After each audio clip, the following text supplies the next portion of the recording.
Bonjour, aujourd'hui j'ai donné rendez-vous à Charlotte qui est derrière la caméra à Moustérus, près de Guingamp. Vous voyez ce yaourt? Je vous propose l'avis de notre experte culinaire ATBO.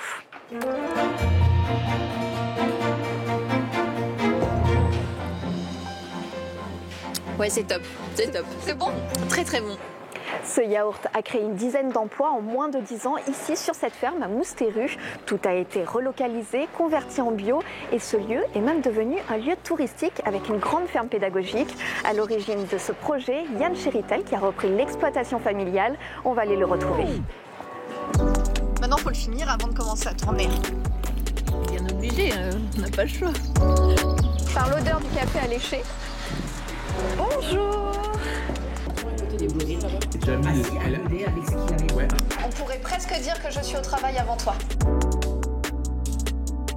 Ils ont tout ce qu'il faut à faire pour les deux premiers champs. Et le troisième, vous avez le temps d'aller branche, vache et clôture dans la foulée. Les clôtures, ça peut être fait en même temps que lui. Tous les jours à 9h, tous ceux qui travaillent le jour-là prennent le café. Ouais. C'est ce qui soude l'équipe. On parle, tiens, qu'est-ce que tu as regardé sur Netflix hier soir? Ou tiens, y a Mathilde qui vient? Ou voilà, ou les aléas du boulot, les réglages qu'il faut faire. Et là, c'est pas le début de la journée?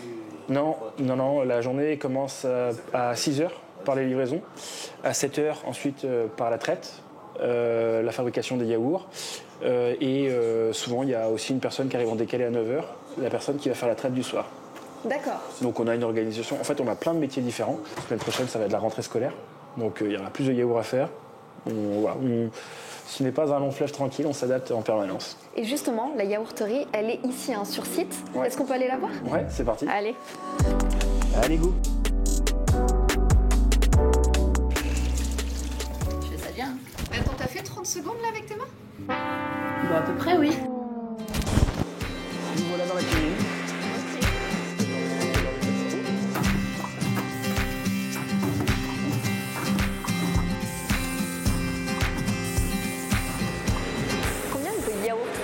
Dans la yaourterie, alors je ne sais pas si on compte en semaines, en mois, en années. À peu près, chaque semaine, on fait 30 000 pots de yaourt. On est super contents, mais on est encore tout petit. Quand on se compare, par exemple, à un industriel, nous, ce qu'on fait en un an, c'est ce qu'un industriel fait en 12 heures. Oui, ok. Donc quand on remet les chiffres en perspective, voilà, on est vraiment dans l'artisanat encore. Et 2 médailles au Salon de l'Agriculture. 4. Quand on a cette reconnaissance, ce tampon sur le produit, ouais, ça fait plaisir à tout le monde. Qu'est-ce que ça veut dire Tilipousse? Tilipousse, c'est maison gourmande. Quand on produisait notre lait, quand on voulait le transformer, en fait, on voulait faire quelque chose de gourmand. Donc d'où maison gourmande en breton, Tilipousse. Ça, cet outil, cet investissement et se lancer dans les yaourts, c'est quelque chose que tu as fait presque quand tu t'es installé, presque directement en 2016, 2017? Je me suis installé pour ça. Mais, en fait, ça a marché tout de suite? Dès la première année, on était content. La deuxième, on était encore plus content, et ainsi de suite. Et tout est en bio? Tout est en bio, ouais.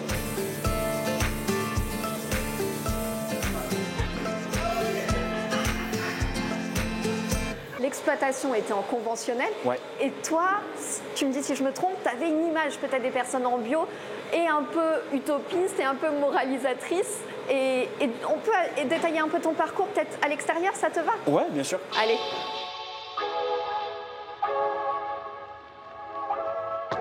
On a plusieurs paddocks pour qu'on puisse les nourrir au fur et à mesure. Tu vois, il y a un fil, on veut qu'elle mange ça aujourd'hui, et ce soir, on va ravancer le fil.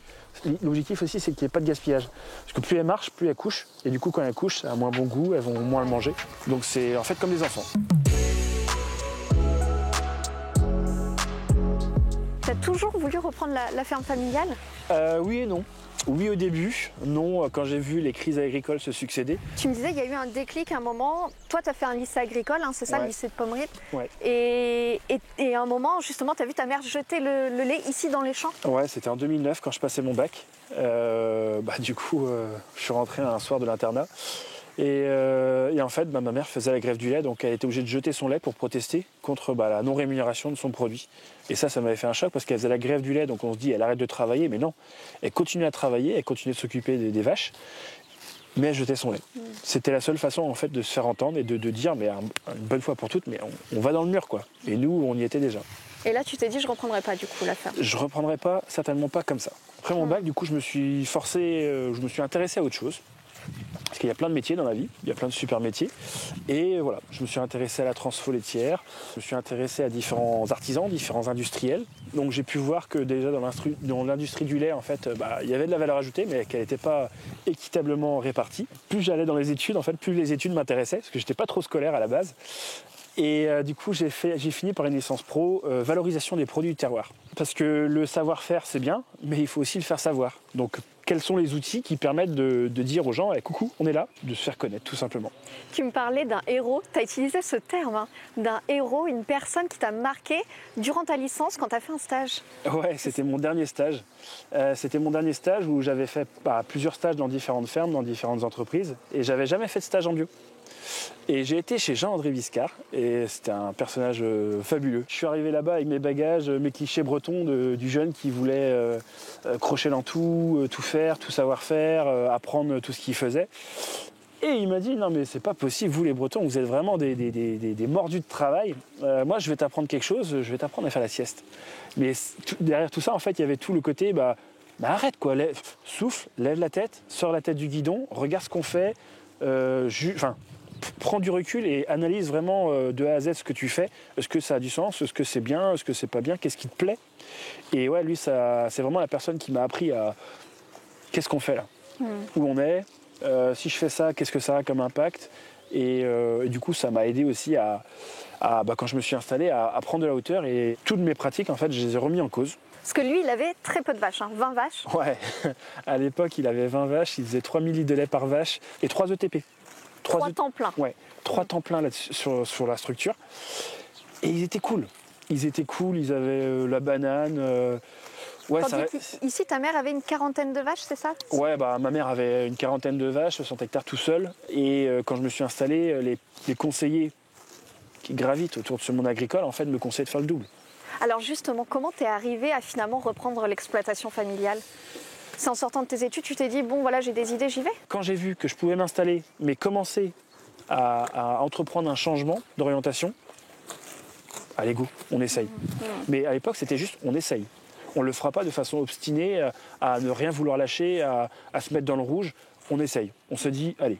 Mais tu aurais été capable de lâcher l'exploitation familiale, la terre familiale? Ouais. J'ai vu tellement de situations dramatiques que je ne voulais pas de ça. Je voulais essayer, mais je ne voulais pas m'obstiner.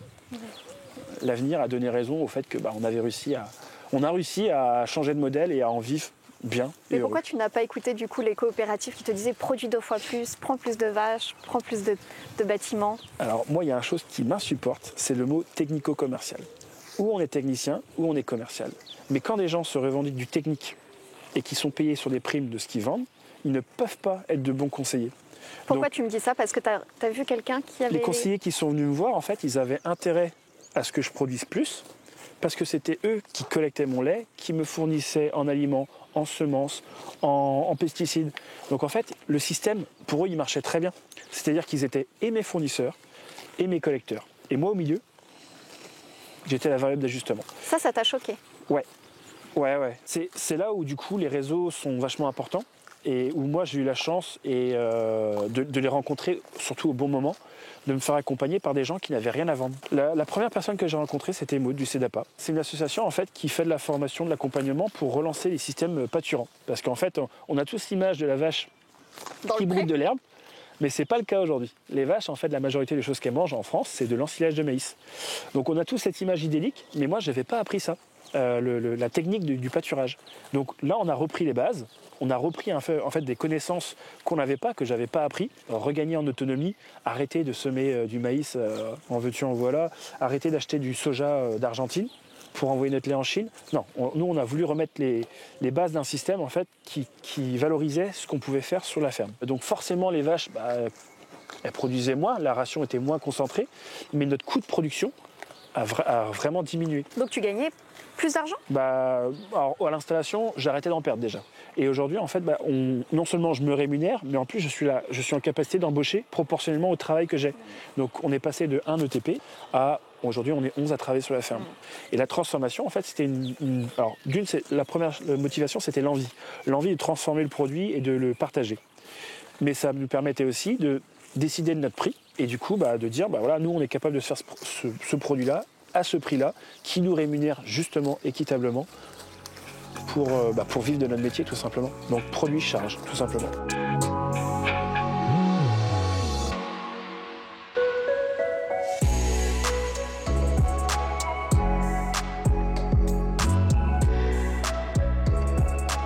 On l'a dit, tes produits sont bio. Ouais. Mais toi, à la base, ici, la ferme était en conventionnel. À quel moment tu te dis, je passe en bio? C'est-à-dire, à la première pulvérisation, tu t'es dit, non, ça va pas être pour moi la première année. Ouais, la première année que je me suis installé, c'est moi qui faisais le pulvé, du coup. Et quand on fait du pulvé, là, on sait de quoi on parle. Quand on parle de pollution, d'impact sur l'environnement, moi, je n'aimais pas du tout le faire. C'est des bidons, il y a quand même écrit poison dessus. Et tu m'as dit, je crachais en rentrant le soir. Ouais, j'aimais pas ça. J'étais pas à l'aise. J'avais beau fermer les vitres, me calfeutrer, mettre les masques, la combi. C'est vraiment pas bon. Et surtout quand je retournais dans mes champs après, là tu vois depuis tout à l'heure, on voit les hirondelles en fait voler, manger des insectes. En fait dans mes champs il n'y avait plus rien. À partir de ce moment-là, je me suis dit il faut qu'on cherche des solutions. Et c'est là où, alors, en fait, comment se faire accompagner, c'est là où du coup j'ai rencontré le GAB et où j'ai appris. Alors le GAB, c'est le groupement d'agriculteurs biologiques. C'est ça. Donc j'ai fait un pass bio avec le groupement des agriculteurs biologiques des Côtes d'Armor. Et en fait, j'ai été très bien accueilli. J'ai pas été jugé ni quoi que ce soit. J'ai été accueilli par des techniciens en fait qui m'ont mis en lien vers des formations, des gens, des groupes d'échange en fait qui permettaient de voir tiens, moi j'aimais pas ça, j'ai mis ça en place. Voilà le résultat. Et le résultat, c'est que ça marche. Donc oui, là c'est comme pour le lait avec les vaches, on a fait un peu moins de rendement. Un peu moins de rendement, ça dépend des cultures. Sur plein de cultures, on est resté à rendement équivalent, mais on n'apportait plus d'engrais qui vient de Russie ou d'Algérie. On n'apportait plus de pesticides, donc déjà moi je me protégeais. Je protégeais la vie de mes champs et je protégeais le cours d'eau qui passe en bas du champ. Et du coup indirectement, on protège tout le monde. Et quand on met ça en place et qu'on voit que ça marche, les banco. Tu me disais aussi, c'est intéressant, j'ai jamais aussi peu travaillé aujourd'hui. Ouais. Tu travailles plus tous les week-ends. Non, je travaille un week-end sur 4. C'est un roulement. Ouais. Et tu travailles pas le jeudi? Je ne travaille pas le jeudi, je garde mes enfants le jeudi, ouais. Tu fais la semaine des 4 jours presque. Ouais. J'ai plus la même pression, ouais. J'ai plus la même pression, il y a une super équipe, chacun sait ce qu'il a à faire. Et du coup, moi, je suis là en plus en tampon, en coup de main à faire en sorte que collectivement, on y arrive et que ça avance, quoi. Et là, en ce moment, normalement, il y a une visite. Pendant les vacances, tous les ateliers sont complets. Ouais. Avec Harmonie, on va aller voir. On va la voir. Donc là, on a Uli et Nala. Bon, tu peux caresser Nala alors. Caresse. Ouais, tu peux lui faire une caresse, elle est vraiment très gentille. Elle est toute douce. Alors, qui veut donner les graines aux poules? On prend les graines. Ok. Tu veux faire encore? Super. Est-ce que vous savez ce qu'elles font les poules tous les jours? Elles pondent quoi? Attends, elles pondent des œufs. On regarde? Qui veut ouvrir? Moi. Allez, on ouvre tous ensemble alors. Moi aussi. Alors on a Grisette, là, attendez, on va la laisser pondre. Et on a eu des naissances de canetons. Où ils sont? Ah bah justement, on va aller les voir. Pour l'instant, on peut juste regarder avec ses yeux.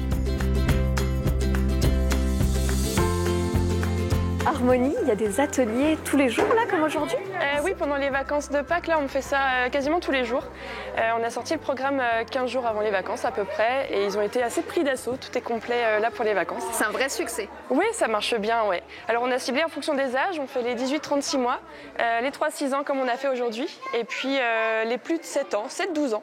Comme ça on adapte ce qu'on fait, le temps qu'on prend aussi, et le format de 45 minutes à 1h30 en fonction des âges. Il y a un atelier de traite aussi. Ouais, bah, c'est vraiment immersif, un peu comme ce qu'on a fait là aussi, c'est immersif, on veut vraiment faire participer les gens. Et donc pendant 1h30, on va aller chercher les vaches au champ, on va les ramener à la salle de traite, et là on va vraiment, chacun son tour, nettoyer les trayons, brancher les manchons, brancher vraiment, et on voit le lait qui coule, c'est vraiment très concret. Ouais. Pourquoi organiser ces ateliers? Alors, est-ce que c'est toi qui en as l'initiative?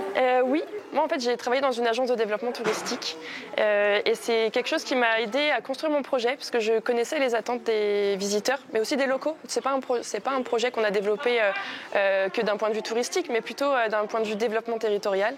Et je voyais bien, je percevais les attentes des clients, des familles, donc, locaux et visiteurs, et j'ai construit le projet en fonction. En fait, dans mon ancien travail, on cherchait une ferme qui soit ouverte à l'année, qui puisse proposer ci ou ça, qui soit ouverte à l'alimentation durable, qui puisse sensibiliser sur des sujets circuits courts, développement durable. Et on ne trouvait pas forcément de quelque chose qui correspondait à tous ces critères-là. Je me suis dit, bon, il y a peut-être quelque chose à creuser et prendre mon indépendance et monter un projet pour moi, quoi. Donc voilà, maintenant elle est créée, cette voilà, ferme. elle est créée. Qu'est-ce qu'on a ici sur la ferme pédagogique? Il y a combien d'animaux? On doit être arrivé à une bonne cinquantaine, là. Et on a voulu représenter toutes les espèces d'animaux de ferme. Donc que ce soit du cochon d'Inde, lapin, chèvre, mouton, chevaux, poneys, ânes, cochons, basse-cour.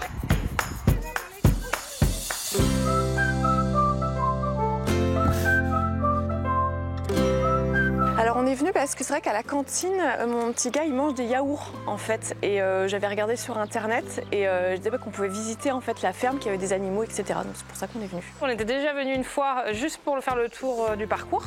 Et là c'est la première fois qu'on faisait un atelier en plus, donc c'est vraiment super parce que c'est plus ludique pour les enfants. Et il en manque dans le coin et c'est très bien du coup qu'il y en ait une déjà aussi grande et c'est super pour les enfants. On a appris pas mal de choses. Par exemple que les poules pondaient différents œufs, il y a même des œufs verts, incroyable. Même les petits canards, là, les petits canetons qui sont nés, c'est vraiment sympa.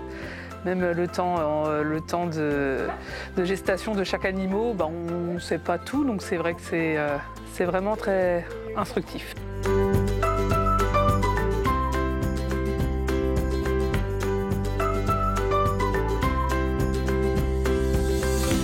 Quand je me suis installé, moi, la peur que j'avais, c'était aussi de m'isoler, d'avoir beaucoup de travail, comme on disait tout à l'heure, mais de me retrouver tout seul dans ma ferme. Et en fait, ouais, c'est génial. Ça apporte aussi un revenu supplémentaire. Est-ce que ça peut être une solution aussi pour certaines exploitations d'ouvrir comme ça? Nous, le projet, on l'a calculé, il est pour l'instant sur le papier. Parce que ça fait même pas un an qu'on a démarré l'accueil. Donc on est prudent. Et au bout de 2 ans, là, on pourra un peu mieux voir en fait la fréquentation, l'attente du public et tout ce qui va avec. Parce que là, Harmonie a quitté son travail pour être à temps plein. Ouais. Ici, sur la ferme pédagogique. C'est ça. Donc c'est un défi. C'est un défi, moi on aime ça.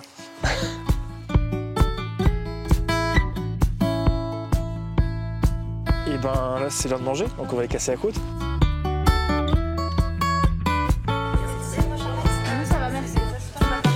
Et ça, qu'est-ce que c'est? En fait, on a démarré l'année dernière des Festilipous. Donc un festival à la ferme. C'est ça, c'est des petits apéros concerts où on fait venir des musiciens. Hop, merci. Top. C'est des petits apéros concerts en fait où on crée un moment convivial entre musique, planche apéro, les enfants qui jouent, les parents qui peuvent se poser en terrasse, qui plaisait beaucoup et en faire plusieurs. Quand tu dis plusieurs, c'est-à-dire 1 ou 2? Là, sur le dernier calendrier, on était plutôt à 9-10 dates. Eh ben, beau projet.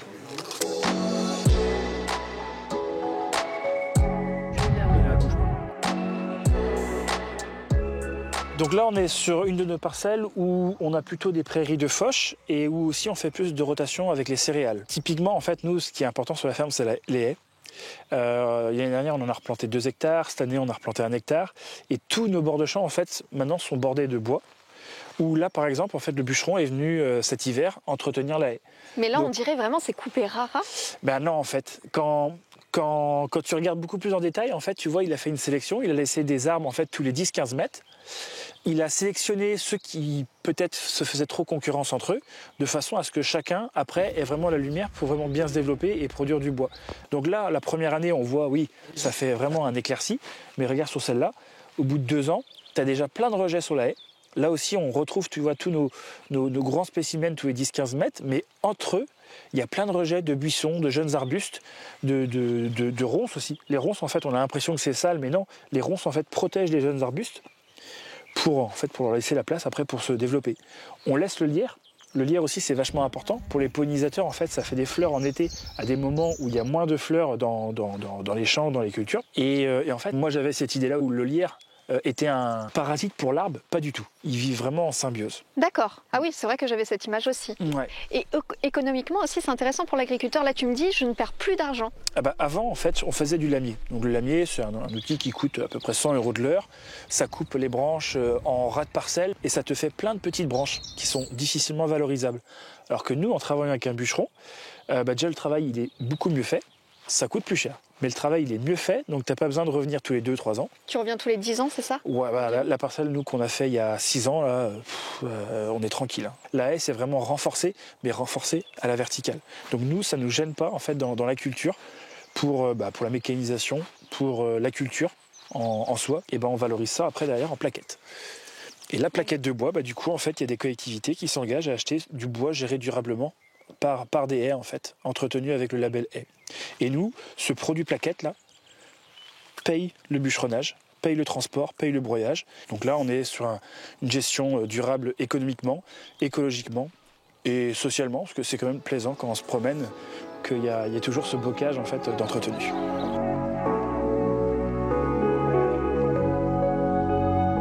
Moi, celui-là, il l'a pas coupé. On se remettre dans la ferme pédagogique. Qu'est-ce que vous pensez de cette reprise-là de l'exploitation familiale? Très bien, parce que moi, je vais arriver sur la fin de ma carrière et puis ça va continuer. Vous auriez imaginé justement, quand vous étiez sur l'exploitation, qu'on puisse créer comme ça une dizaine d'emplois Non, tout le temps que j'ai exercé, moi, l'agriculture était toujours en crise en fait. Et je n'avais pas la solution, on suivait le train en marche, on va dire comme ça. Et puis je me suis rendu compte que les choix que Yann ont fait ont apporté des solutions à ces problèmes qui existent en agriculture et d'autres peuvent suivre. C'est une des solutions.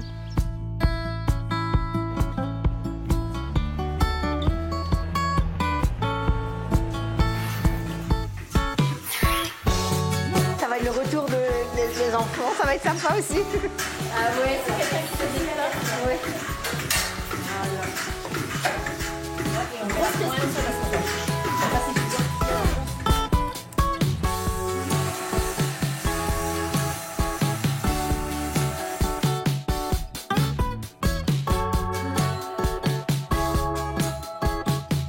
Là, Yann, qu'est-ce qu'on fait ici? Tu viens souvent sur tes cultures? On suit, surtout au printemps, c'est là où la nature repart, donc tout pousse, donc c'est intéressant de voir comment les cultures se comportent. Qu'est-ce qu'on a là à nos pieds? On a la févrole, qui est une légumineuse qui va capter l'azote de l'air, le stocker dans ses racines, et juste à côté, on a le triticale, qui va en bénéficier. Et la févrole, depuis l'hiver dernier, on en donne un petit peu aux vaches, et dans la ration en hiver, ça marche plutôt bien. Ouais. On peut remplacer le soja qu'on importe par ça? Oui. Ça peut être une solution. C'est une solution, c'est sûr. On en parlait tout à l'heure, tu fais partie maintenant du GAB, du groupement des agriculteurs biologiques en Côte d'Armor.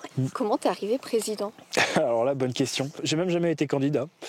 On m'a gentiment invité à prendre ce poste, mais qui est tournant. Le temps que j'y passe, je trouve que c'est un rendu en fait, pour tout ce que le GAB m'a apporté et tout ce qu'il continuera à apporter à plein d'agriculteurs demain, j'espère. En février dernier, pendant le salon de l'agriculture, vous avez voulu donner un peu de voix et vous avez invité la presse à venir pour parler de l'agriculture biologique. On l'écoute? Ouais. On écoute le reportage? Aujourd'hui, on est 1000 fermes, plus de 1000 fermes bio dans les Côtes d'Armor, sur 8000 fermes au total. La croissance a été ralentie depuis 2-3 ans. Aujourd'hui, si on prend les magasins spécialisés, elles sont entre plus 8 et plus 9% en croissance, donc c'est bien. Là où il faut qu'on aille convaincre davantage de distributeurs, c'est dans la grande distribution, où il y a encore une chute de moins 4% de la consommation. Mais cette chute est essentiellement due au déréférencement. Il faut qu'on aille les convaincre du bienfait de cette agriculture, et si on arrive à mieux référencer les produits, à les rendre plus accessibles, plus visibles, on arrivera là aussi à retrouver de la croissance. Oui, il y a de la désinformation aujourd'hui. On a entendu des politiques raconter des mensonges en quelques secondes sur des heures de grande écoute médiatique. La non-dangerosité de certains pesticides qui aujourd'hui sont interdits, on veut les faire réautoriser. Nous, on ne veut pas laisser passer ça, surtout qu'on a des techniques pour s'en passer. Et nous, à réexpliquer que c'est faux, à redonner les tenants et les aboutissants de la vérité, ça nous prend beaucoup de temps. Souvent, ce qu'on entend, les top 3 des mensonges ou des objections qu'on a sur le bio, c'est par exemple le bio c'est cher. Alors attention, il faut bien prendre tous les coups. Quand on n'a pas à dépolluer l'eau, aujourd'hui la moitié moitié de l'eau qui arrive au robinet en France, elle est polluée. Quand on nous dit que le bio, ça ne peut pas nourrir le monde, c'est faux. Il y a une très bonne vidéo qui a été faite par la Cour des comptes en 2022 qui détaille point par point comment la bio peut nourrir le monde. Le troisième argument, si on peut appeler ça un argument le plus répandu, c'est que ça ne marche pas. Alors, si ça marche, et la preuve, en fait, nous, au GAB, on partage plein de formations à des agriculteurs bio, mais pas que. Je sais pas, en tout cas, on va pas se laisser faire et on va essayer, avec tous nos petits moyens qu'on a, en fait, de refaire exister nos messages et nos solutions. T'en penses quoi là aujourd'hui? T'es dans quel état d'esprit? Main tendue pour continuer à construire notre avenir commun. Quand on voit le champ du possible, que moi j'avais pas appris, je me dis que il faut continuer à le partager pour que tout le monde puisse en bénéficier. Tout le monde, quand je dis tout le monde, je dis chaque agriculteur, mais aussi chaque personne qui se nourrit. Pour moi, manger, c'est voter, et on vote 3 fois par jour. Donc votons tous ensemble vers tous ceux qui ont envie de se bouger pour nourrir plus sainement pour nous, mais aussi pour notre environnement, cette planète. Merci Yann pour cette journée. Merci à vous. Quant à nous, on se retrouve bientôt sur vos télévisions bretonnes. Kenavo. Et un Secret Santa. On m'a pas vu lui dire bonjour. Hein. Bonjour Harmonie. Bonjour Mathilde. Non, je veux pas dire bonjour. Tu veux pas rentrer avec eux plutôt? Il y a Etchebest et nous on a Charlotte.